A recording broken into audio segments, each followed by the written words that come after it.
ভাই 6 মাস 9 মাস 12 মাস রাপ টাপ 1 বছর 2 বছর 3 বছর যেমনি খুশি এমনি গাছের লগে বলেন পাথর লাগবেন লাইতে উঠে সোলটা রাপ এবং টাপ ইউজ করতে পারবেন ইনশাল্লাহ কিছু হবে না।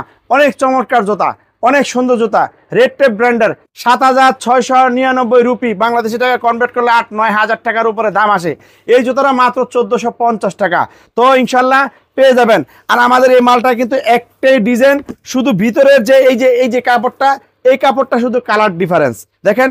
এই যে এটা হলো সাদার সাথে এই যে এই কালারটা, এটা আবার দেখেন কালো কাপড়ের সাথে এই যে এই কালার, এই দুইটা কালার একই ডিজাইন, শুধু কালারটা বেশ কম, হালকা 19-20 ডিফারেন্স। এই যে কালো কাপড়ের সাথে শুধু জাস্ট এই যে অ্যাশ কালারের ভিতরে একটা কাপড় দেওয়া, আর এখানে কিন্তু দেখতেছেন ব্লু কালার, তারপর সাদা কাপড়ের সাথে জাস্ট একটু ভিতরের কাপড়ের ডিফারেন্সটা একটু হালকা 19-20, কিন্তু এমনি জাস্ট দুইটা কালার, এমনি বাইরের লোকটার দুইটা কালার আর ভিতরের কাপড়টার হলো 4টা কালার। তো হালকা 19-20, মালটা অনেক সুন্দর, মালটা এত হালকা ভাই মনে হয় বাতাস।